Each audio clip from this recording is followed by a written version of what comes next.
resulting in the blending of characteristics. So, tandaan na natin sa law of incomplete dominance, nag-blend in ang characteristics. Example, to kagina, ang red and the white nagiging pink siya, kaya nag-blending ang characteristics. So, next is ang law of codominance naman niya, that in a pair of allele involving two dominant traits, both of the dominant traits partly appears to the offspring. Kumbaga, they have what they call, kumbaga, pata siya or 50-50. Or somehow, this is partly expressed, no? Ang duha ka dominant. Amo to gina ang sa panit sang baka nga may mga red patches sa iya nga panit na color white. So that is example of the law of co-dominance. So next naman is ang multiple alleles. Sa multiple alleles, so it refers to traits controlled by 3 or more alleles. Mga multiple, more than 2 or more than 3 or more. Examples, sining traits are controlled by multiple alleles is our abo blood system and the coat color in the rabbit. Nung aton nga blood type. Now we have the blood type A, B, AB, and the O. And the same with, we have the coat color of the rabbits or ang iya nga panit nga may apat man to ka color. Example man na siya sa multiple alleles. Mamata multiple alleles inheritance, meaning to say it is controlled by 3 or more alleles. So next is the sex-linked traits. No, these are traits that are found and controlled by genes in the sex chromosome. No, tandaan ta lang, makita nga sex-linked trait, ini nga trait are found and controlled sa aton nga sex chromosomes, the X and the Y chromosomes. Next is the sex influence traits. So these are the traits that are phenotypically expressed due to the influence of a particular sex. Kumbaga, it is somehow related sa sex ng isa ka tawo. No? For example, ato ang baldness. No? Usually, it is influenced or can be phenotypically observed or expressed sa lalaki kaysa sa babae. Even though that it is also observable sa babae, pero malaka lang siya. Unlike nga sa lalaki ang baldness. Okay?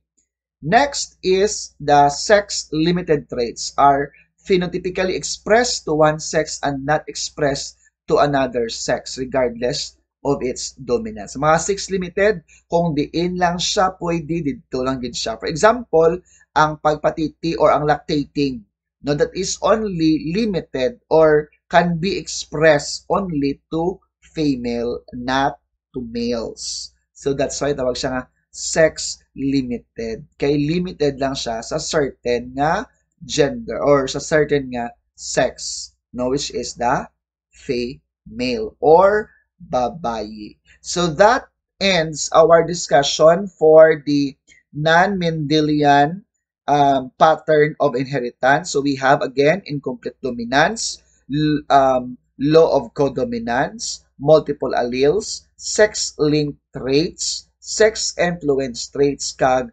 limited or sex-limited traits. So those are the non-Mendelian pattern of inheritance that is to be considered when we talk about heredity and variation of traits, because Mendelian patterns of inheritance or principles is not applicable or cannot explain everything that occurs in terms of the passing of characteristics from one generation to another.